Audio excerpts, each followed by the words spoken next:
Hello, everyone, and welcome to the Woman's Cave. It's such a pleasure to be here. I don't know why I started off with that. Wow, I'm getting more and more professional each time I do this, which is saying something about how well my education and retention goes, because it's been like 6 years now. So I should be professional +1 by now, but I'm just barely hitting professional. Not important. I feel like I should right now do my narcissist hair flip because I went on a rambling rant about professionalism and that still sounds too grown up. So hair flip, hair flip, hair flip. And yeah, it's cute, ain't it? Anyway, I wrote books. And yes, recognize I did not say we wrote books because there was a missing Jade. And for the first time ever, I recognize that I am here by myself. So I wrote books.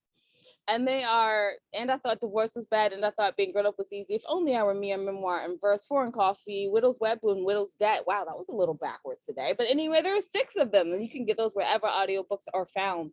The other 11, because you know this is where we do math and sign language, y'all. So there are 6 books plus 11 books, which equals 17 books. Now, if you want to know where you can find out about the other 11 books, you can go to www.andithoughladies.com. And you know, when I'm here by myself, how I roll.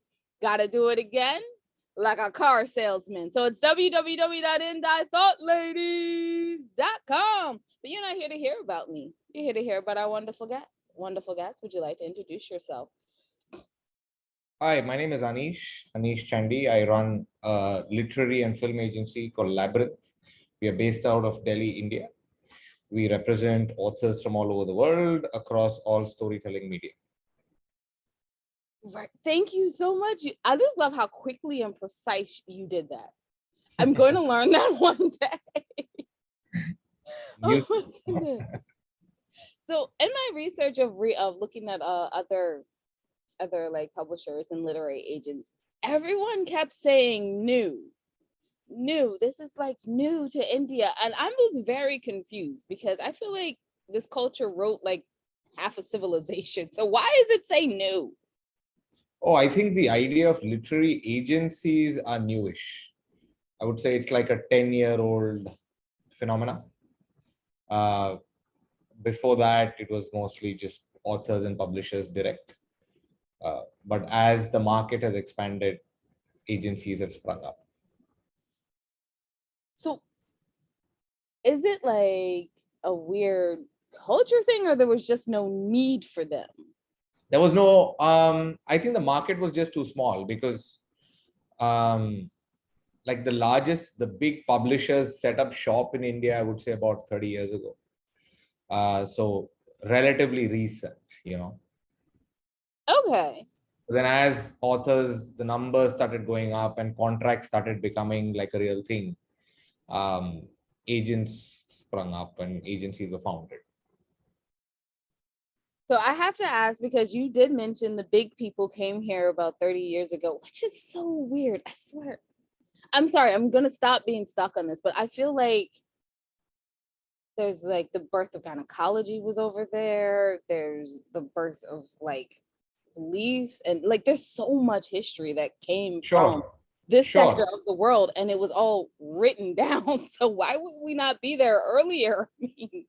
I just think from a business decision point of view, it's not about just the written text, right? It's also these companies from England coming in, setting up shop, you know, just that. Books have been imported into India forever, international books, right? Indian language books have been around forever. It's just that officially setting up shop was like in the late 1980s, if I'm not mistaken. So 35 years ago. Okay, I swear I'm getting off that subject. I will not bring it up anymore. I apologize. It was really bugging me. I was like, this makes no sense. No. So just look at the difference between the origin of language and all those subjects and all of that. Look at that separately. This is just a business thing. So now we're going to just jump, because I don't segue on the show, and you're probably now going, good God, why did I say yes? But because we don't segue. So I'm just jumping into it. You're senior commissioning editor at Penguin Random House. I used to be. Yes. You used to Yeah. be. What was that like? First of all, what is that job? And then what was that like? Right. So the job is to sort of think of ideas that could become books and figure out people who could write those books. So then reach out to people or reach out to agents. So the job is to curate a list for a publishing company, if that makes sense. Oh no, that makes sense. Yeah. Yeah. So if I were thinking of like a radio show idea that could become a book, I'd reach out to you, you know. Ooh, I think you got that the wrong way around. It should be a book Right. that could become a radio show because Sure. I'm not good at this. I write books first and foremost. Anyway. Sure. Yeah. So, but then you went from this into having your own literary agency. What differences and challenges have you overcome to be able to go from like corporate to having your own job? Yeah, well, the number one challenge is you're setting up a business from scratch, from the ground up. So you have to sort of work with a whole new set of people, convince people that we'll offer them a certain level of service. You don't have an established brand behind you, like a Penguin Random House is a centuries old brand, right? So challenges, I would say, associated with setting up any new business, and especially in an industry where all of this is very new. Just the idea of, hey, I'm a literary agent, and then they're like, hey, what's a literary agent? You know, and explaining that, and you know, all of that. So But it's been enjoyable more than being challenging. It's been enjoyable. So how many times have you had to explain that? Like, just I still do. what is a literary agent? I still do. Oh wow. Yeah. You had some amazing books come out though, and you do them in, if I'm correct, you do them in bilingual. Well, we do it in multiple languages, but it needs to start off in English, and then some books get translated to other Indian languages. Some books are sold to publishers overseas. Some books become movies. Some books become web series. Some books become audio. So it's, you know, every book has its own journey, its own destiny. I noticed that you did say on your website that you have books that become web series. Are you actually involved in taking the book to the web series, or is that just something that you kind of tripped over? No. We are involved in taking the book to the web series, to the companies. But then after that, in terms of development of screenplay and plot and dialogues and stuff like that, we may or may not be involved based on book to book or project to project. There are some producers who prefer involvement, some producers who don't prefer it. So I have to ask, has anybody made the jump from book to Bollywood? Oh yeah, I mean, like from a book writer to a Bollywood writer? Is that your question? No. From the book being adapted into a Bollywood film. Yeah, absolutely. Into a Bollywood web series, actually. Yeah. Really? I Yeah. am thoroughly intrigued now. Also, are you looking for adorable African American writers to write in Why not? English? I forgot to ask. Why not? We like all types. This one is particularly has a black and white bow in her hair, you know. I noticed. Yeah. That's exactly what I was looking for.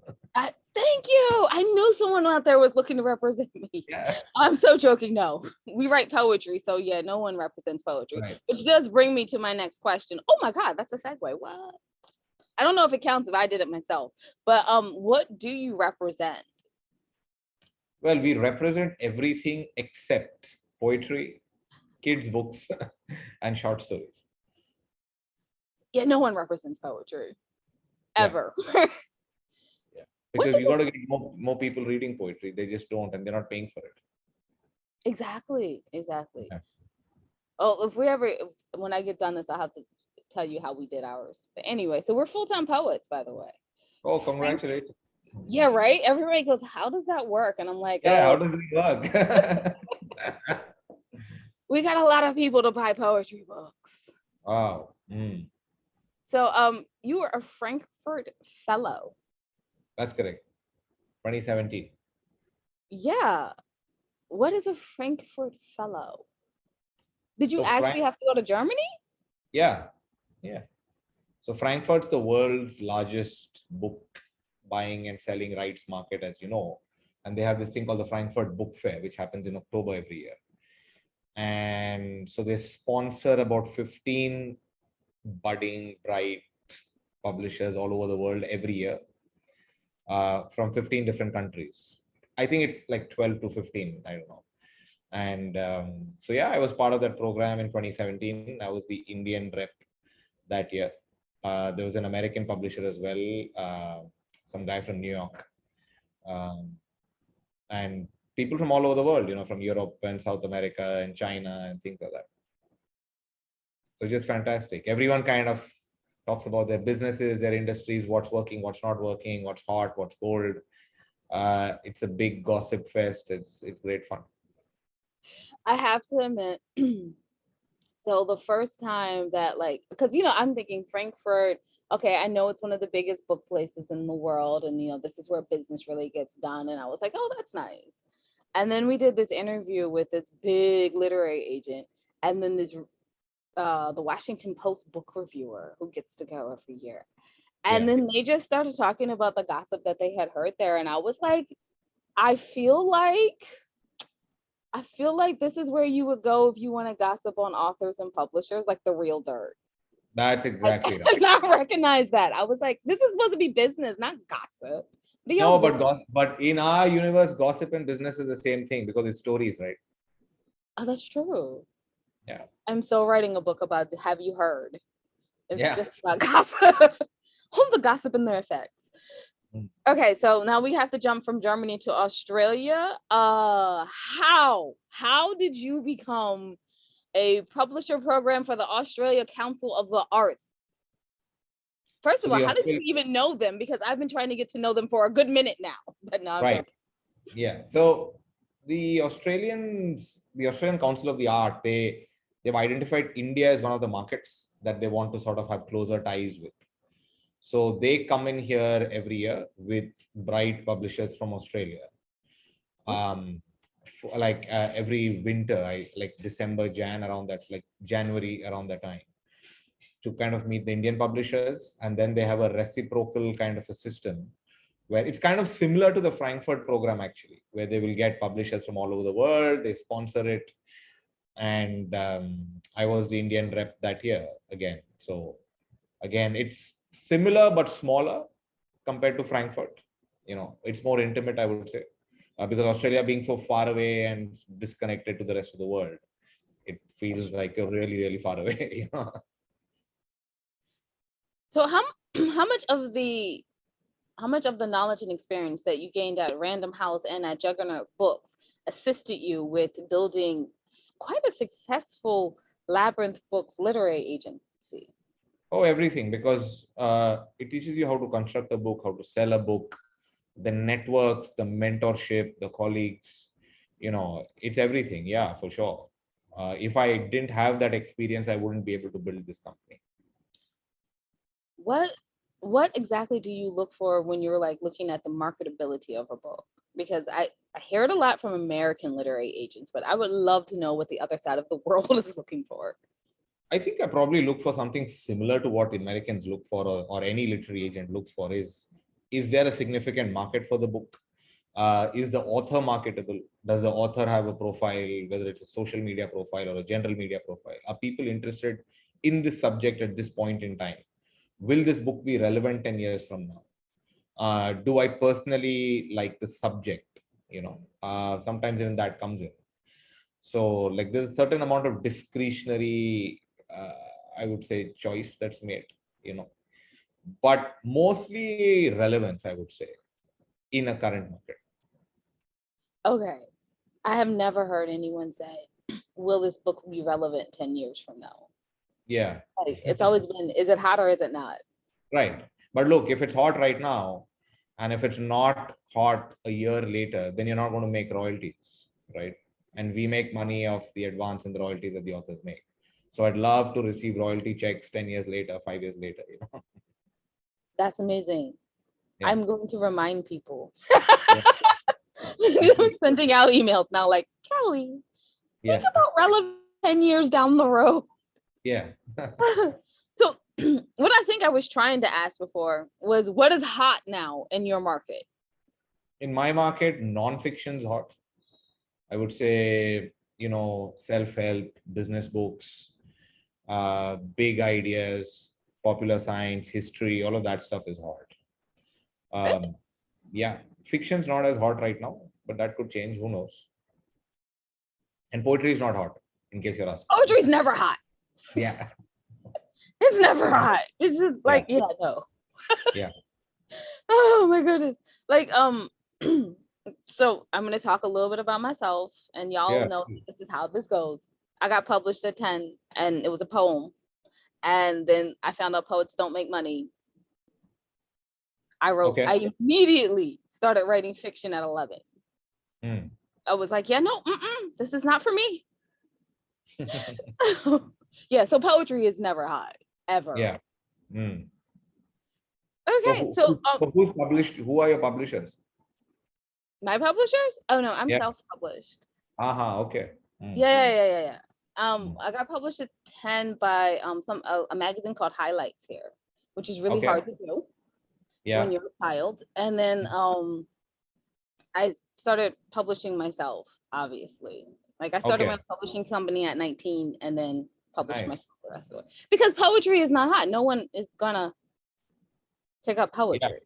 Sure. Granted, I do have a publisher for our next poetry book, and I have a publisher for my memoirs. Wow. Who's the publisher for your poetry book? Her name is Monica. I don't know what her company is. I forget. I just know the CEO. It helps better. It helps a lot more when you know the person that owns the house. I know. Yeah. So much easier. Yeah. Such an easier phone call. Hello, sweetie. Do you think this is a good idea? Yes. Great. Bye. Contract sent. So much easier. Oh my goodness. So I have talked about me quite a bit. Can you tell us a bit about the literary agent, what a literary agent's day looks like? Because I ask everyone this. What does a literary agent's day look like? Well, it's a combination of things, evaluating ideas, following up on contracts, following up on payments, talking to our other editors about what kind of ideas are they looking at, what kind of marketing and publicity plans are going on, distribution plans are going on, looking at cover designs that are being sent in by publishers, and sometimes just be a shrink to our authors who are feeling anxious, meet someone for a drink, meet someone for a meal, chit chat, gossip. It's a good life, actually. Yeah.